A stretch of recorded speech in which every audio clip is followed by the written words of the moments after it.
Hello, bienvenue sur ma chaîne, moi c'est Priscilla, je suis ravie de vous retrouver pour cette nouvelle vidéo où je vais vous partager 15 titres de saga qui soit me font très envie, soit que j'ai déjà commencé mais je n'ai pas les tomes suivants, donc j'ai très envie de les continuer. Je vais vous partager tout ça en vous mettant un petit visuel, à mon avis ce sera de ce côté-là. Vous allez voir qu'il y a pas mal de fantaisie, beaucoup, mais pas que, donc je vais commencer avec Hadès et Perséphone de Scarlett Sinclair aux éditions Hugo Roman. Donc il y aurait, si je ne dis pas de bêtises, 4 tomes en tout, dont 3 qui ont déjà été traduits. Ici, on va être sur une réécriture d'une romance mythologique grecque entre Hadès, le dieu des enfers, et Perséphone, la déesse du printemps. J'avais très envie de la découvrir, même si j'ai quand même vu des avis assez mitigés, surtout sur le premier tome. Mais voilà, tout ce qui est mythologie grecque, égyptienne ou autre m'intéresse beaucoup. Donc voilà, j'ai vraiment très envie de découvrir cette saga. Ensuite, il y a Vampiria de Victor Dixon aux éditions Robert Laffont. Donc il y a 3 tomes pour le moment. Ça, c'est une saga que j'ai déjà commencé. Je l'ai juste là. Le premier tome, donc La Cour des Ténèbres. Non mais regardez-moi ces couvertures, elles sont juste magnifiques. Et il n'y a pas que ça qui est magnifique, le récit également, j'ai adoré. Enfin, je vous ferai une petite vidéo sur toutes les lectures que j'ai pu faire, même si elles datent, puisque celle-ci date de l'année dernière, de l'automne dernier, voilà. Et j'ai pas encore commencé les autres, honte à moi. Mais je vais y remédier dans pas longtemps, rassurez-vous, parce que j'ai vraiment beaucoup aimé cette lecture. Ensuite, on a 200 d'écume et de glace d'Alexiane Delis aux éditions, je ne sais plus, Michel Lafon. Voilà, oui, parce que j'ai toujours mes petites notes, comme je suis une de riz. Il y aurait apparemment 3 tomes, dont 2 qui sont parus actuellement. Voilà, ça me fait très envie aussi. Je m'étais pas trop spoilée là pour le résumé, mais cette couverture qui fait un peu océan, etc. Moi, voilà, tout ce qui a trait déjà aux sirènes, à la piraterie, enfin tout ce qui est au niveau vraiment de l'univers sur ou dans la mer. Voilà, c'est vraiment quelque chose qui me plaît énormément. La petite sirène étant mon Disney préféré. J'adore tout ce qui a trait à tout ça. Donc j'ai très envie de les découvrir, même si je ne me suis pas trop spoilée. Du coup, je ne sais pas trop vous dire non plus, mais on reste ici sur quelque chose de fantasy. Ensuite, on va voir Hybride, et là, pour l'instant, il n'y a qu'un seul tome de Gwendoline Vervel aux éditions Scrinéo. Et là, on va être sur aussi du fantasy avec, si j'ai bien compris, des elfes et des personnages plutôt hybrides. Donc, je suppose moitié elfe, moitié humain ou moitié autre créature. Je ne sais plus. Mais voilà, ça m'attirait beaucoup, tout le monde du petit peuple aussi, comme ça, les elfes, les fées, les lutins, tout ce que vous voulez. Donc voilà, c'est vrai que ça m'a de suite attirée, et puis la couverture aussi est magnifique. Je ne connais pas Gwendoline Vervel, donc je vais découvrir cette autrice. Ensuite, on va être sur un manga avec les carnets de l'apothicaire, et là je vais regarder pour ne pas trop écorcher le nom des auteurs. Donc on a Itsuki Nanao et Hyuga Natsu aux éditions Kiun, et il y aurait à peu près 10 tomes, mais je me demande si j'en avais pas vu plus que ça. C'est annoncé 10 tomes sur internet, mais je ne sais plus. Bref, alors, il y a au moins de toute façon 10 tomes pour les carnets de l'apothicaire. Il y a également le roman aussi qui est sorti tout récemment, fin août. Donc je m'y pencherai aussi, mais j'ai envie de commencer par les mangas. Donc là, on va être sur à peu près, je me suis pas trop spoilée non plus, mais l'histoire d'une jeune apothicaire qui va déjouer l'empoisonnement. Alors je ne sais plus de qui c'est exactement, si c'est l'empereur, un enfant de l'empereur, bref. Au moment où elle arrive, il y a de mystérieux empoisonnements qui se font. Enfin, c'est un petit peu ce contexte-là, au fait. Moi, vous mettez une nana apothicaire, les plantes, tout ça, voilà, je plonge. Ensuite, on va avoir Les Gardiens d'Ulgérine d'Ophélie Duchemin, voilà, aux éditions Plume blanche là aussi, donc on a 2 tomes, Rose éternelle et Murmure de l'océan, en tout cas pour l'instant. Ce sont des réécritures de contes, vous l'aurez compris je pense, Rose éternelle étant la réécriture de La Belle et la Bête et Murmure de l'océan de La Petite Sirène. Je voulais commencer par Murmure de l'océan, mais suite aux vidéos de Kimi Collection, apparemment les personnages de ces réécritures se rejoignent dans les différents tomes. Je trouve ça juste génial d'avoir fait ça, que vraiment les personnages comme ça de contes en fait se rencontrent, sont un petit peu liés. Ce sera apparemment le cas, donc je vais commencer par Rose éternelle et ensuite Murmure de l'océan. Ensuite on a Nevernight de J. Christophe aux éditions de Saxus. Il y a et il y a 3 tomes, c'est une trilogie où là on va être plutôt dans de la dark fantasy avec une jeune fille qui rentre dans une école pour devenir assassin. Voilà, rien que ça, déjà ça m'a hypé pas mal. Donc voilà, je ne m'étais pas encore lancée. Je vous ferai peut-être une vidéo sur mon parcours de lectrice. Si ça vous intéresse, n'hésitez pas à me le dire, pour que vous compreniez un petit peu mieux pourquoi je n'ai pas suivi oh là là toutes ces sagas qui sont sorties depuis un moment déjà. Donc voilà, n'hésitez surtout pas à me dire si ça vous intéresse. Mais voilà, de Nevernight de J. Christophe me donne très envie. Ensuite, on va avoir Le tourbillon de la vie de Caroline Noël aux éditions Le Lys Bleu, où là, il y a 3 tomes, enfin, il y a 2 tomes, mais le deuxième est en 2 parties.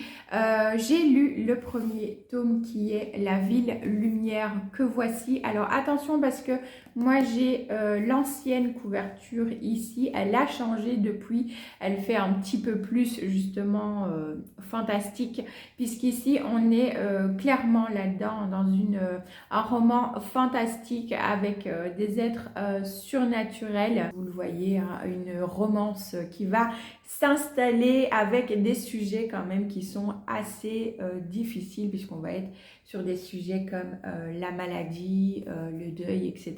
aussi. Des sujets vraiment très terre à terre, mais entremêlés comme ça dans un monde fantastique. J'ai beaucoup aimé, je vous ferai aussi un retour dessus. Donc c'est une autrice belge et c'est elle qui m'a donné envie de lire son roman, puisque je l'ai rencontrée lors d'une bourse aux livres. Elle était présente, elle était vraiment très sympathique et voilà, c'est elle qui m'a donné envie, parce que la couverture de celui-ci fait très romance. Et je vous ai déjà expliqué dans ma vidéo présentation que la romance pure, c'est pas trop ma tasse de thé.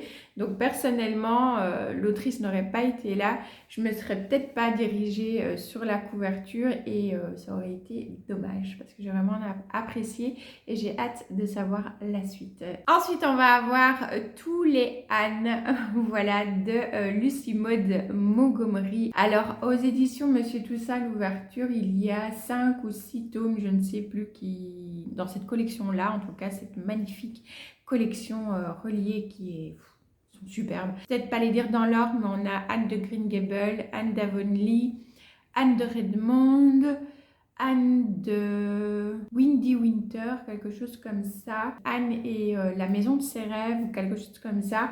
Donc il y en a au moins 5 déjà de traduits dans cette collection-là de Monsieur Toussaint, chez Monsieur Toussaint l'ouverture. Et j'ai très envie de découvrir. Ici on est dans une littérature plutôt classique, hein, avec Lucie Maud Montgomery, que je n'ai pas encore découvert et j'ai hâte. Voilà, j'ai hâte de suivre Anne depuis son enfant jusqu'à l'âge adulte, puisque c'est ce qui va se passer. Anne, qui est à la base une petite orpheline, qui se retrouve adoptée au départ par, si je ne dis pas de bêtises, une famille de fermiers ou quelque chose comme ça. Je me suis pas trop spoilée non plus. J'ai entendu beaucoup de bien, beaucoup de choses, mais j'ai retenu que quelques petits trucs, mais pas trop, pour ne pas trop me spoiler non plus. Ce sera des lectures de l'automne à mon avis. Ensuite, on va être sur une lecture jeunesse avec l'hôtel Heartwood de Kaylee George aux éditions Casterman. Là, j'en ai ici, donc il y en a 4, j'en ai lu 2 et ce n'est pas dans la bibliothèque de ma fille, mais dans la mienne. Voilà, pareil, dans ma vidéo présentation, je vous disais que Je ne disais jamais non à une lecture doudou. Ma fille les a lus. Voilà ces petites beautés. Donc 4 tomes pour 4 saisons et la première saison commence en automne justement. Donc si jamais vous voulez découvrir cette petite lecture doudou bonbon, voilà celle de l'hiver. Donc là on est sur Une maison pour Mona et ici Un hiver si doux. C'est des lectures adorables, vraiment. Moi j'ai adoré les lire. C'est ces petites lectures superbes. À l'intérieur il y a des illustrations comme ceci, mais c'est mignon, c'est tout doux.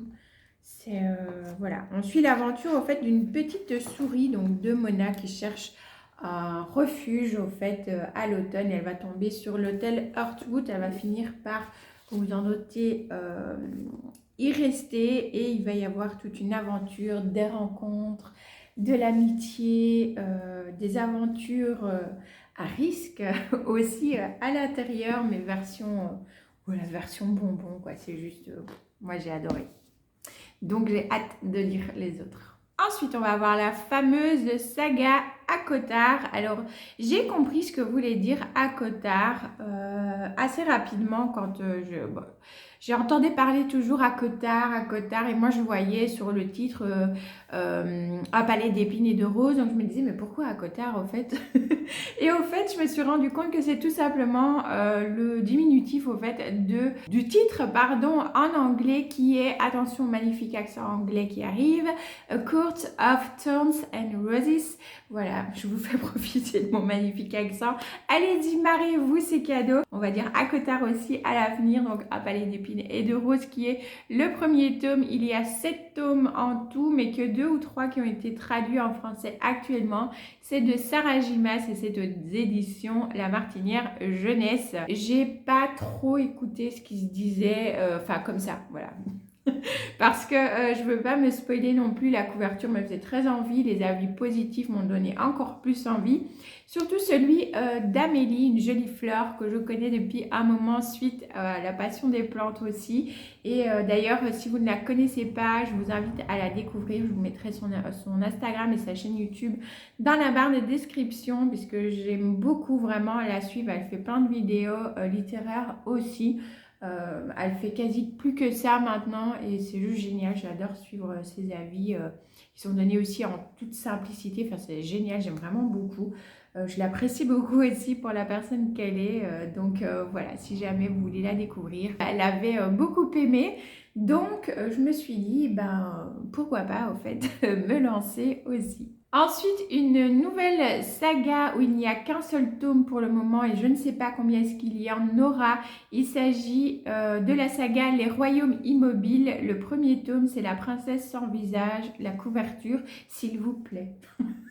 Voilà. Apparemment, c'est l'histoire d'une princesse dont personne n'a jamais vu le visage, même pas elle-même, il me semble. Je ne sais pas si elle-même a vu son visage, je crois qu'elle n'a pas droit à des miroirs, enfin je ne sais plus trop bien. On est quand même sur quelque chose d'un petit peu dark, il paraît.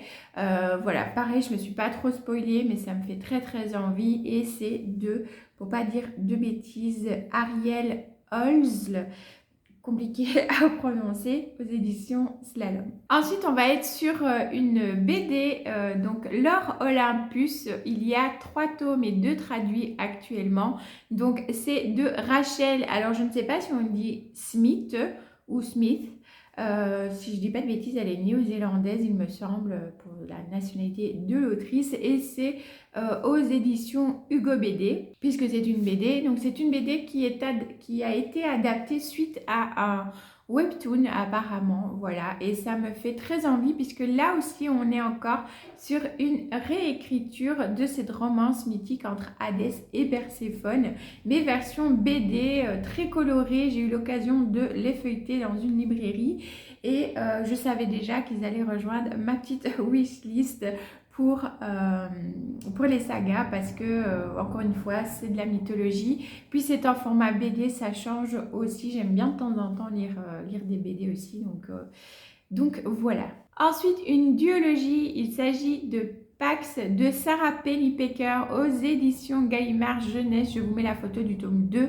J'ai déjà lu le tome 1 que je n'ai pas là, je ne peux pas vous le montrer puisque je l'avais pris à la bibliothèque et j'ai vraiment beaucoup aimé. Donc là voilà, il y a le tome 2 qui est sorti, Le chemin du retour. On est sur une histoire d'aventure très intense, j'ai trouvé quand même, même si c'est un peu jeunesse au niveau du récit, puisque on est quand même dans un contexte assez difficile qu'est la guerre, et on va suivre la séparation d'un petit garçon et de son renard. Et dans le premier, ils vont faire tout pour se retrouver, mais voilà, il y a tout ce contexte derrière de la guerre.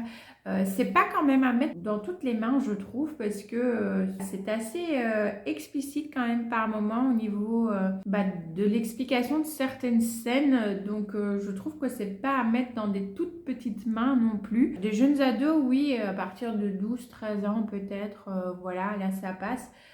Mais c'est une très belle histoire d'aventure, d'amitié surtout, de très grande amitié, très grande affection entre ce petit garçon et ce renard Pax. Donc j'ai hâte de lire aussi la suite. Et pour le dernier, il s'agit d'un manga, Flying Witch de Chihiro Ishizuka, je vérifie, oui c'est bien ça, aux éditions Nobinobi. Il y aurait apparemment 11 tomes d'après ce que j'ai vu sur internet, toujours, et j'ai lu le premier que voici, voilà, où on va suivre ici au fait Makoto et son petit chat Shito, qui est son familier du coup, puisque Makoto est une apprentie sorcière.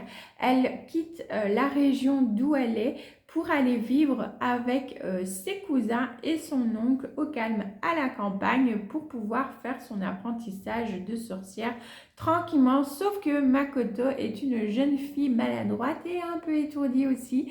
Donc voilà, c'était vraiment très sympa, une lecture que j'ai bien aimée. Vous vous doutez que si je vous le présente ici, c'est que il m'a déjà plu puisque j'ai envie de continuer cette saga aussi de manga. Et bien voilà, du coup j'en ai terminé pour ces 15 titres de saga, duologie, trilogie, que j'ai envie soit de continuer, soit de découvrir. J'espère que ça vous aura plu. N'hésitez pas d'ailleurs à me partager en commentaire si vous avez déjà lu ces sagas, ce que vous en avez pensé. Voilà, dites-moi. Ce sera avec plaisir que je vous lirai comme d'habitude. J'espère du coup que ça vous aura plu. Je vous fais plein de bisous et je vous souhaite surtout de bons moments livresques jusqu'à notre rendez-vous, je l'espère, de mercredi prochain. Ciao, ciao!